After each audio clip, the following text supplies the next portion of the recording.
La région Auvergne-Rhône-Alpes vous présente Voyons voir.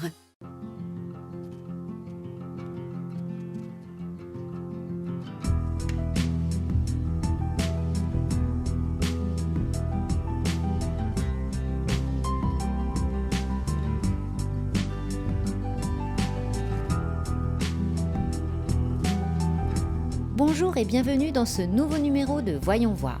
L'histoire d'une entreprise s'inscrit souvent dans celle de sa société, fortement liée à celle de son territoire.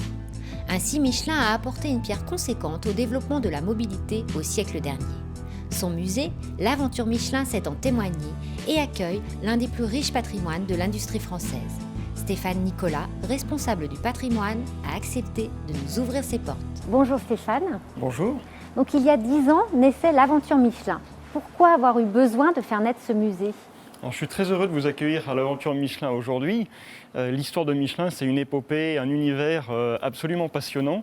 Et tout au long de son histoire, Michelin a conservé des éléments, des traces de cette histoire dans ses archives.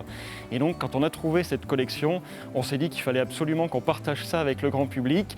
Et donc, on a décidé de faire ce parcours scénographique qui a ouvert au grand public en janvier 2009. Est-ce que vous pouvez nous parler de l'histoire de Michelin, des frères Michelin ? Comment ça a débuté ? Alors tout commence à la fin du 19e siècle, en 1889, quand les deux frères, André et Édouard Michelin, qui sont des trentenaires à l'époque, héritent de la petite manufacture de caoutchouc familiale.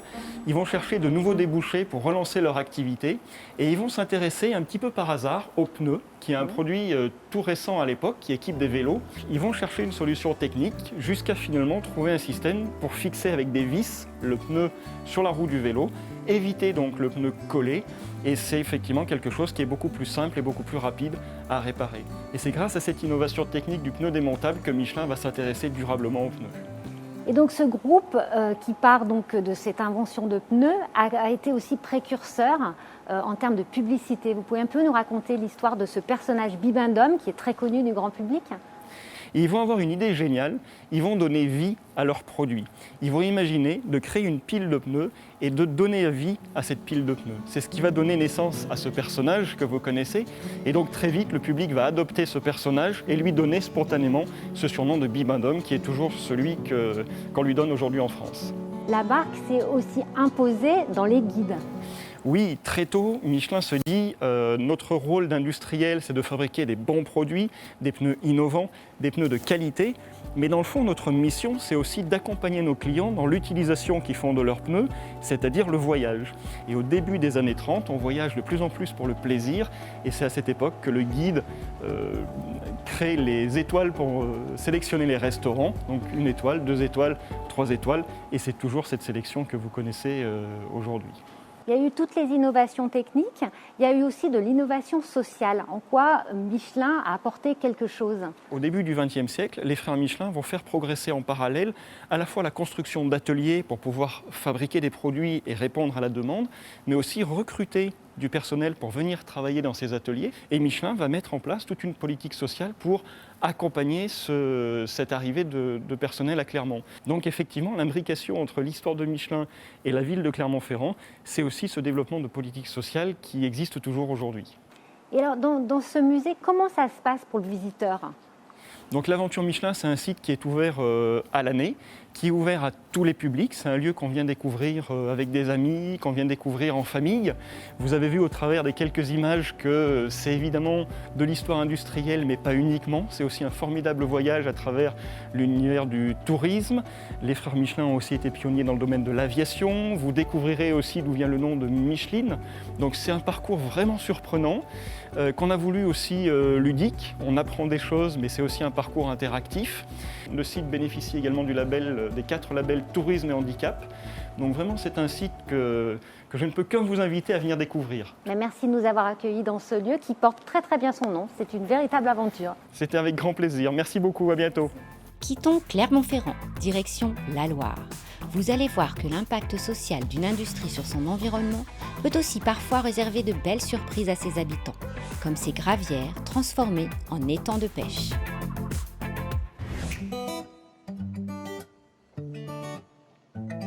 Extraire du caillou à Andrézieux-Boutéon, une activité depuis 1884 pour l'entreprise Thomas Saugrava. Dans l'ancien lit du fleuve Loire, à quelques pas de Saint-Étienne et au cœur de la plaine du Forêt, les machines travaillent la terre pour récolter le fruit de milliers d'années d'érosion. Nous, on cherche du sable et du caillou. On enlève 80 cm de mauvaise terre. Et après, juste sous nos pieds, là par exemple, là on a à peu près entre 2 et 4 mètres de justement que de cailloux et de sable. Après, c'est de l'argile. Donc nous, l'argile ne nous intéresse pas, donc on s'arrête à l'argile.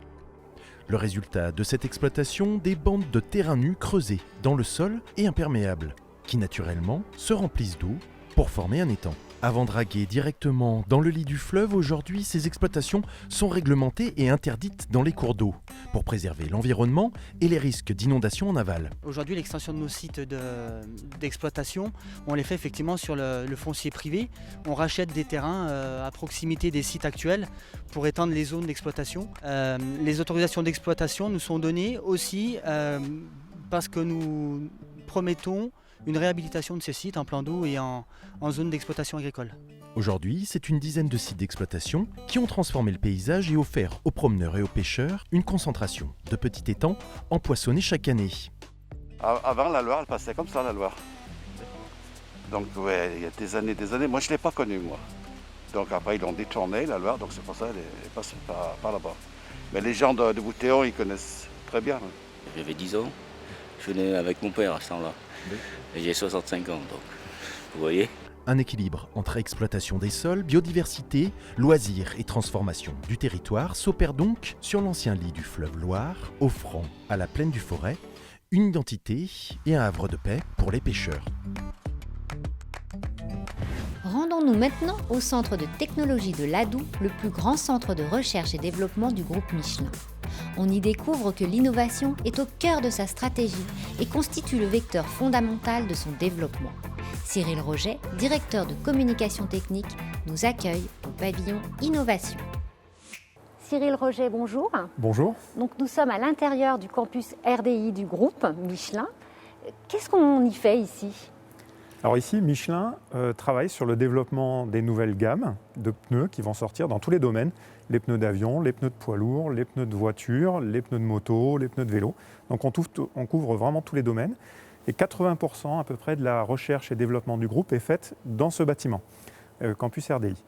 Donc on travaille pour développer ces nouvelles gammes, mais on travaille aussi pour préparer les solutions de demain. Donc ce sont des projets qui prennent, j'imagine, plusieurs années. Vous pouvez un petit peu nous expliquer comment ça fonctionne ? Oui, alors on a ce qu'on appelle des projets vraiment de recherche avancée, qui peuvent démarrer quelquefois 10 ans avant la mise sur le marché. Ensuite, ce qu'on appelle du pré-développement. Donc là, on est plutôt à 5 ans avant le lancement des nouvelles gammes. Et puis ensuite, les projets de développement où on met les gammes sur le marché, où on est plutôt sur un horizon de temps de 2 à 3 ans.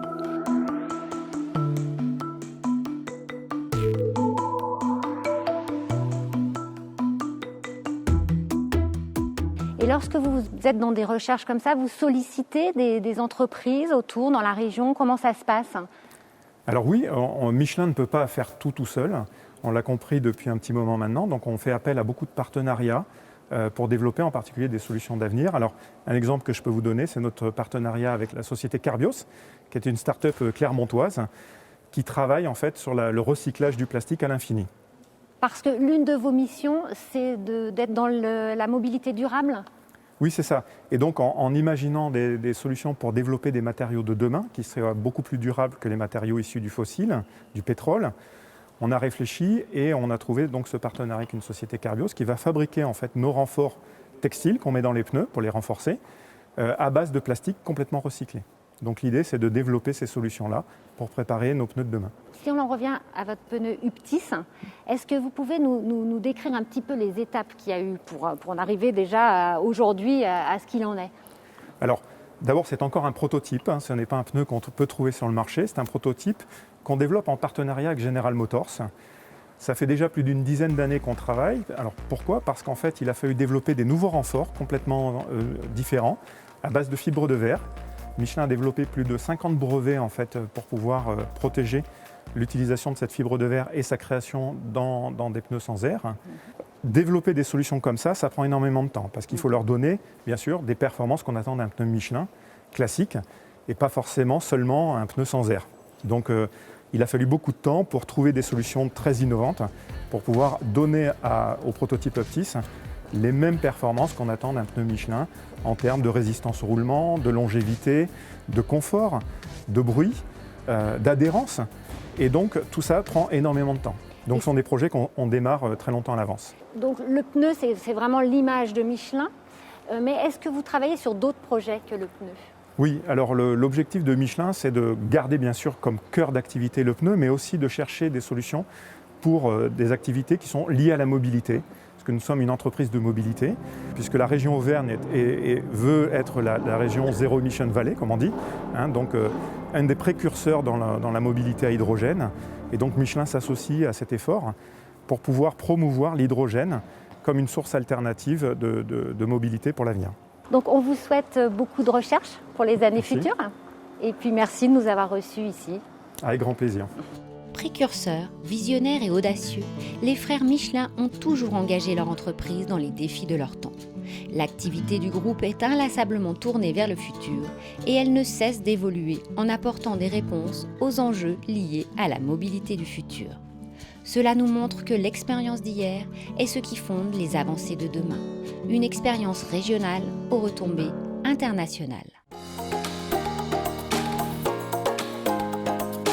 La région Auvergne-Rhône-Alpes vous a présenté Voyons voir.